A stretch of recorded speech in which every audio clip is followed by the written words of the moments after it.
Welcome to the latest episode of 5 on the Floor on the 5 Reasons Sports Network. Thanks for joining us on your favorite podcast app on Apple Podcasts, on Android, Spotify, or the 5 Reasons YouTube channel. Also, we tell you all the time, make sure you subscribe to Off the Floor. Change the draft channel to the Draft and Summer League channel. So we're with the times. Just check us out there. We'll be on there. Let me find it. We'll be on there throughout Summer League. Also going to be on playback, but you really want to be here. $2.99 per month. Link right there in the description. Bypass the Apple upcharge. Place for the most heat conversation. Now actually have our biggest membership we've ever had. So the migration has begun and it should continue. You don't want to be on Twitter all the time. So check it out. It's Off the Floor. Use the link right there in the description. Also, check out Prize Picks. We know that there's no NBA or NFL right now, or NBA, NFL, or NHL for that matter. But there is WNBA. There are other sports going on. You also can play MLB on a nightly basis. Our guys, Jim Rodriguez, Eric Wiedeke, Austin Dobbins do a great job with that. So check it out, prizepicks.com. Use the code 5, F-I-V-E. Put down your 5, get 50 to play right away. And now, today's episode. Mercy, luxurious, Heat Nation, yeah, Mercy and Lago, down to Biscayne. Yay. 5 on the floor, ride for my dogs. Where here's the thing, you can check the score. Hustle hard, couple scars, wearing bubble frauds. Down to Biscayne. Kept the floor playing, got it all banned. Y'all seen the block, stop with one hand. And Pat we trust, it's power, have the guts. We're here to bring the heat, y'all can hang it up. Welcome to 5 on the Floor, a daily insider show on the Miami Heat and the NBA, featuring Ethan Skolnick, Greg Sylvander, Alex Toledo, Brady Hawk, and others from the 5 Reasons Sports Network. Also, make sure to subscribe to Off the Floor for the most heat anywhere.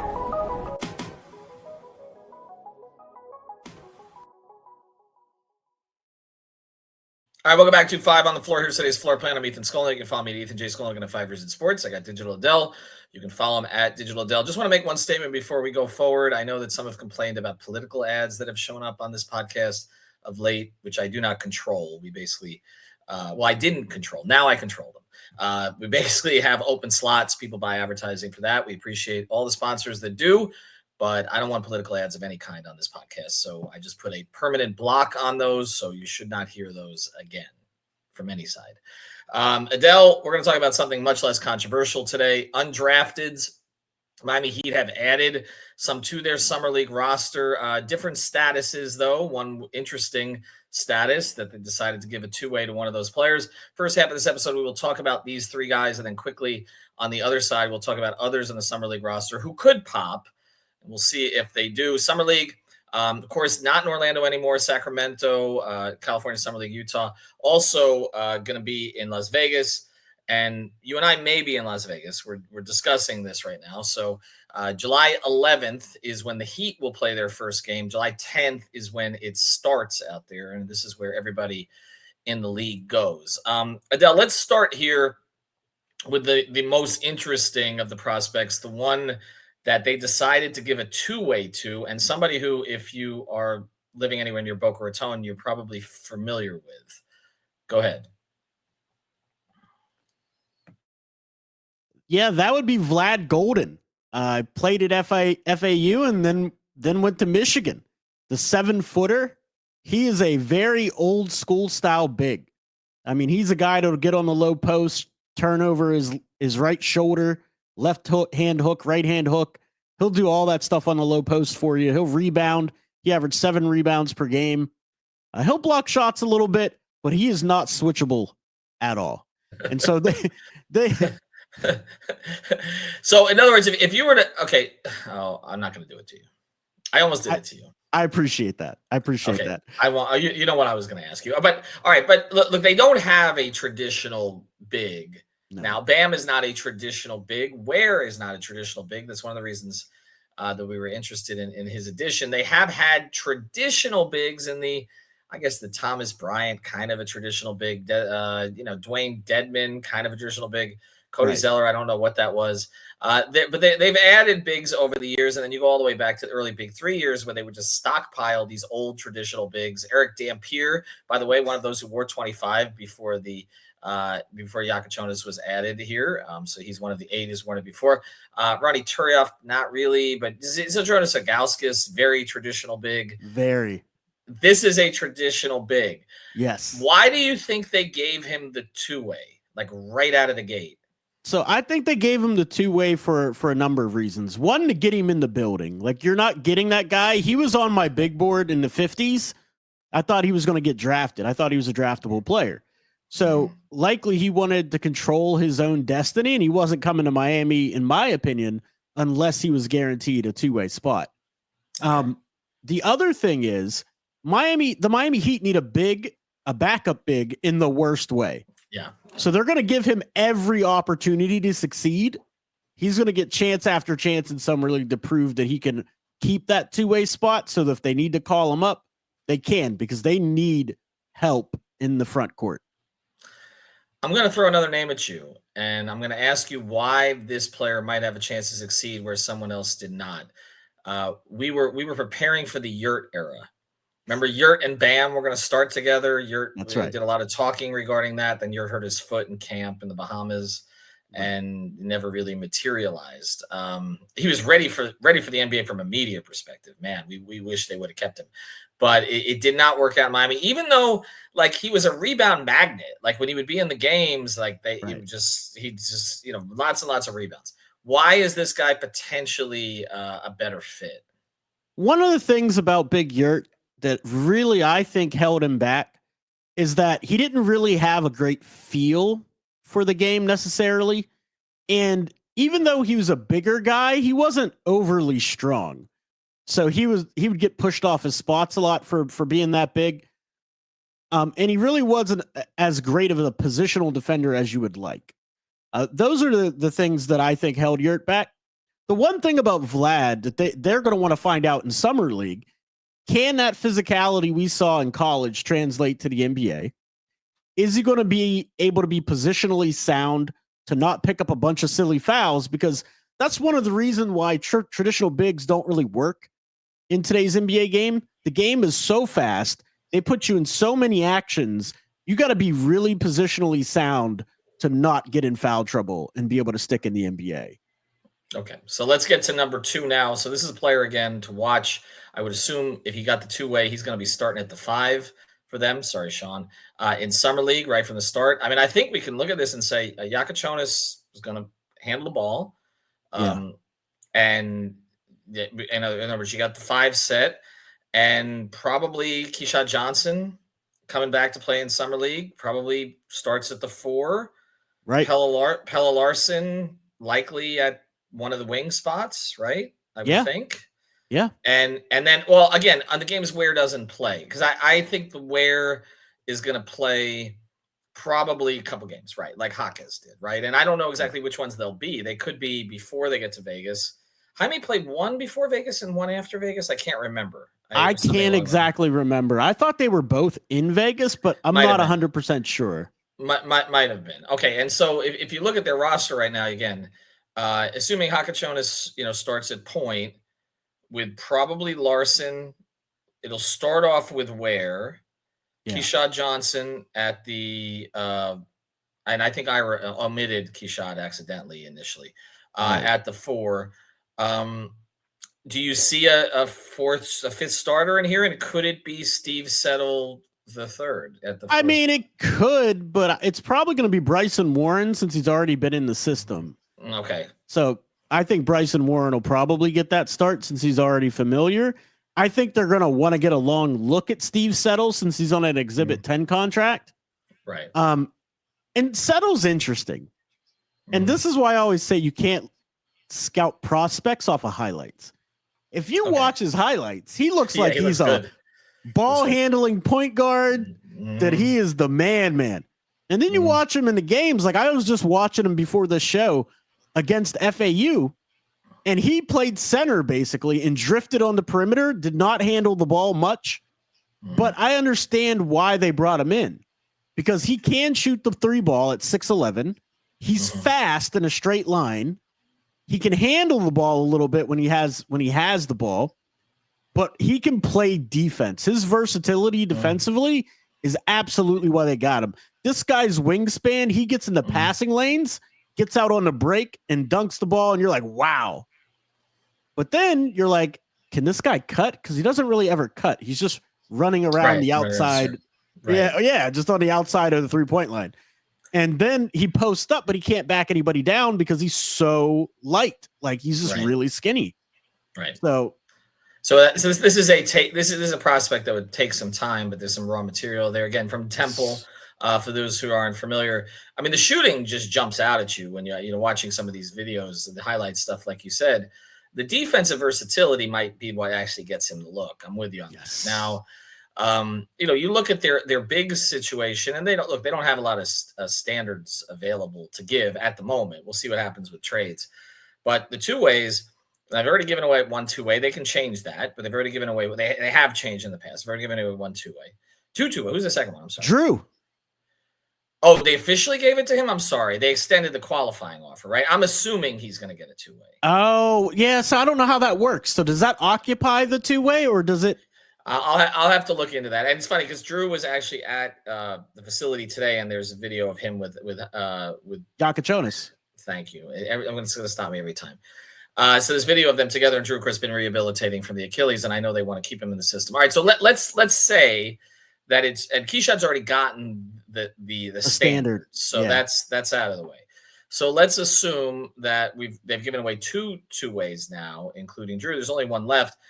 By the way, there's a name that's not on here. They done with Josh Christopher? That's the question. I mean, we haven't heard anything official, but he's been in the league. I wonder if his eligibility ran out. That's my question.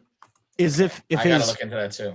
Yeah, eligibility ran out, because he's a guy that I wanted to run this by you, because you've been covering the team for a long time. You know the league very well. If a guy that was a first-round pick wasn't able to crack the roster for 2 years in your organization, basically, do you give him a third? Well, I feel like they've taken some flyers now on these first-round picks from elsewhere, and they did with Nasir Little too, and they kept him up until sort of the end of camp, and then cut it loose before they would have had to have guaranteed him. RJ Hampton's another first-round pick that they've taken a flyer on lately. Doesn't look like RJ's got a permanent place in the league. These guys get us kind of excited because they are former first-round picks. There's this thing with former first-round picks where there's when the team that has them, and Josh Christopher was in Houston initially, so this reminds me of what's going on with Whitmore right now. The team that has him, they're not sold on him as being a long-term core piece. I feel like we're getting there with Jaime if there's a struggle this season. Right. And then it's like, okay, then the player ends up in another organization, and then sometimes, like you said, maybe summer league, maybe 2 ways. I mean, Josh Christopher was a little bit rare in that regard, but and then, yeah, I think if it's a year or two, then it's a certain point where it's like, all right, this is just not going to work out here. And then you sort of run out of teams where it works out. And then the guys end up on a team where he can get his shots and all that on a team that may be tanking or something along those lines. I mean, with Christopher, what was interesting to me was that his fearlessness at the end of games, which stood out last year. But I just had trouble finding what the role was going to be for him at the next level, because the ball was not going to be in his hands like that. So it was like, could he said all the right things about wanting to be a 3-and-D type guy, but I don't know that it ever translated. So we'll see. The other thing is I did an episode with Greg about this idea of progress stopping. And this applies at different levels. So like, I don't want to see a bunch of guys in their 30s playing ahead of some of the Heat's kids this year, like playing ahead of Larsson, playing ahead of, any of the guys that they're supposedly trying to develop. But also on the summer league teams, like sometimes I feel like if you have some of these guys have been there 3-4 years and, have been in the league 3-4 years, it's like, I don't know. Like Kira Lewis, okay, they're going to give him an opportunity. I guess we'll talk about him now, and then we'll get on the other side of the other stuff. Like Kira Lewis, tell him something about Kira Lewis, because that's kind of embodies this. Like, he might jump out this year, and I still don't know that that's a player that you ultimately keep in your system. Yeah, so the thing about Kira Lewis, he's been in the NBA for going on, I think, 6 years now. Let me pull up the stats right now. That's since 2020. since before COVID. He's been trying to make a career in the NBA. So this will be his fourth team. This will be his fourth team he's trying to crack it with. And so drafted 13th overall by New Orleans. And I, some of the stuff in that draft, that particular draft, that 2020 draft, we should go back and look at it because I think a lot of guys were hurt by COVID. Right. And the inability, and I think the teams were hurt by COVID, the inability to scout. The tournament was canceled. So I think that has made things harder. But again, when he's in a league this long, and that's why I say in some of these summer league teams, we will see a guy who has some experience playing at the higher level will like really jump out. And then you kind of get out of summer league and you're like, well, wait a second. I would have rather have seen what this guy had done, would do with this younger guy. So we'll see how that plays out.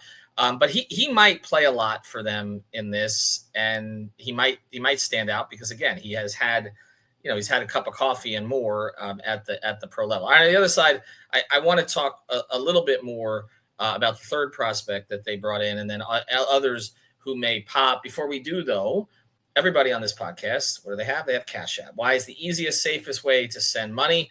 And we got like 2 days left on this, so make sure that you jump in on it. Sending money with Cash App actually feels safe. They look after you. If you see something, they see something sketchy, you might be sending money to a potential scammer. They will warn you. Never be too safe these days. You can also spice up your payments with custom text stamps and backgrounds.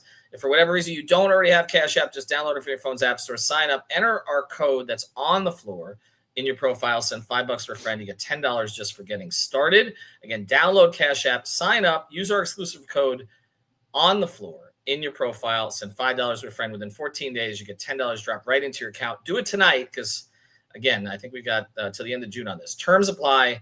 That's money. That's Cash App. Okay. So give me the third prospect here, the third guy they brought in. So the third prospect is Marcus Williams. He played at San Francisco. He was there when Mogbo was there. So Jonathan Mogbo, who ended up getting drafted by the Toronto Raptors, he was his teammate. He's a guard, 6'2", 180 pounds. The one thing about Marcus is that there's nothing overly exciting about him as a prospect. He just does a little bit of everything well. Kind of like Settle, but without the extreme length and height. He facilitates a little bit. He'll give you like 3 or 4 assists a game, 3 rebounds per game, something like that. He shot 41%. And that's also another theme with this Heat team, shooting and functional size with all these guys. Yeah. Because even Golden can shoot it a little bit. Not great. He was like 33%, but for a traditional big center, he could. And his free throw shooting was pretty good, like 75%. So Marcus, he's more of the ball handling point guard type. And again, I got this impression all offseason. They were bringing in Isaiah Stevens competition. Right. So as you can see, he's not on that list of roster that was sent out for the summer league. Right. Because I think they've moved on. That's exactly they moved on. And they didn't play him last year and they didn't tender him. And once that happened, it was pretty clear what was going on here. You mentioned this and we'll close with it because we talk about shooting. And I know that a lot of these guys have shot the ball well at the collegiate level, but I don't see a shooting specialist.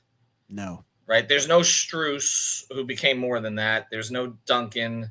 There's no even Swider who they took a flyer on. Right. And that didn't work out. And we're sort of staring down the barrel of this Duncan Robinson decision, which could go a bunch of different ways, whether it's a trade, whether a waive or, him not executing it. Like there's a whole bunch of different, or them re-signing him, which they could do after waiving him. And Alec Burks has not been re-signed yet, obviously can't, but there seems to be a lean in that direction on both sides, and he said he wants to come back. Why do you think there's no shooting specialist here? They're good. They were good for a while at kind of developing those guys. Well, I think the league's catching on to that. A lot of the shooting specialists that were in this class went to other teams, other organizations. Like Tamar Bates was my guy I had pegged for the Miami Heat. He's a shooting specialist, and he was snatched up. And so I just think that the third two-way could very well come from a guy who's not on the Miami Heat Summer League roster. Right. I can see that too. And we've seen that before and then flipping him. Who is he? See, this is how quickly this happens and how we get obsessed over certain players. And then I can't even remember their names afterwards. Who was the guard? This was Major Passon's guy. Who was the guard who exploded for them and won like G League MVP and all that a couple of years ago, and they had him in summer league, and then didn't seem like he could really find a role. Why? See, this is what I'm saying. Like I can't even remember, and we talked about him a lot. The other way he was competing for the two-way spot last year. You're talking about Man. Yes. Yeah. Where is he? Well, so he left the Heat G League team, went to another G League team, and came back. So he's with the G League Sioux Falls affiliate, but that's where he's at this point. But it just doesn't look like there's going to be an NBA pop. No, because he needs the ball. That's just like you said with JC. Christopher, it's the same problem. Yeah. Right. It's the same problem. They need players who can space, who can cut, who can space, who can play off the ball, who can rebound. This is what you're looking for in these kind of players. And that's Jamal Cain was a project, right? Jamal Cain, but another guy who, had athleticism. He had NBA athleticism, but then when Spo would put him on the court, sometimes it didn't look like he knew where to go. But he had that one summer that looked great. Bam praised him and all that. So I'm just saying this so that we don't get overly excited about anybody. Right. But if they could add a couple of bigs, one who's more traditional and one who can shoot the ball a little bit and switch, it wouldn't be the worst thing to add to, their cupboard here. And perhaps if they end up making trades, have players who are ready to step in, because it looked like the cupboard was a little bare last year, only because they didn't really play the guy. I mean, Drew's been here forever. So his improvement was great, but and then he got hurt. But as far as the others, again, Isaiah Stevens was someone we talked about a ton and helped lead them to a summer league championship, and then never really cracked even the back end of the rotation last year. The shooting limitations and the fact that he was that small defensively, it's really an art form to be that small and not get picked on in switches. Real quick, there's two more undrafted guys on the list here, and one of them you'll be very interested in. Okay. There's a guy named Dayan Danasia from Memphis. He's a center, 6'10", rugged bruiser type. Okay. But then there is Umar Balo from the University of Indiana, who was teammates with Khalil Ware. Yeah. So we'll see. There should be a connection there. And again, I'm not expecting Ware to play that much, but we should see him in a couple of games. And honestly, he should dominate. Oh yeah, absolutely. And if he doesn't, there's some concern. He should dominate. Like these second-year guys. I remember watching. When I was in Orlando. Andre Drummond came back for his second season, and he looked like Wilt Chamberlain. Like that's what it should. That's what Jaime looked like last year, and that's one of the reasons we got excited. And then we never saw that player again the entire season. But I feel like second-year guys that you see that pop, and Keshad Johnson. I'm not like they're going to put the ball in his hands and say, get out of the way. Right. But you want to see the above the rim stuff, the rebounding, the getting out on the break. Like that's where you want to see development. And Larsson too. I think I just have a prediction here. I think Larson's the guy we're going to be talking about coming out of this. Very just well could be. Yeah. Very well could be. And I want to cap this off with this real quick about summer league play. You want to see them pop and dominate. I expect him to, because he's a walking double-double in the NBA because of his athleticism and length. Right. So he should do that in summer league. My thing is you may not learn anything about him because it's that easy for him to dominate that level of competition. But if we don't see it, then like you said, concerned. That's a concern. Yeah. Right. I mean, they're not putting Zubats out there against him. No. So that's what I want to see. I want to see him go against a physical center with some skill and stand up to that guy. Although him against like Thomas Sorber or one of the real high profile bigs will be interesting to see. Will be interesting. Yes. But you're right. If he gets dominated by that player, then we're going to have some conversations. Yes. I don't think he will, by the way. I don't think he will. I think he'll be really good. And because again, they will emphasize his strengths and they'll get two really productive games that he can build on. That's kind of where I expect it to go. That's typically where it's gone. And I think it will again. But if you don't see it, then we know what's coming. Correct. All right, Adel, appreciate you. We'll do more episodes as we go forward. Plenty of stuff here on the feed. You can see we're producing more content lately. We're trying to see how this goes. A little bit of testing ground. Nobody's producing more content for a local NBA team than we are right now. So we'll see. We'll see how this plays out, and this may continue into the fall if it does. Anyway, have a good one. See you.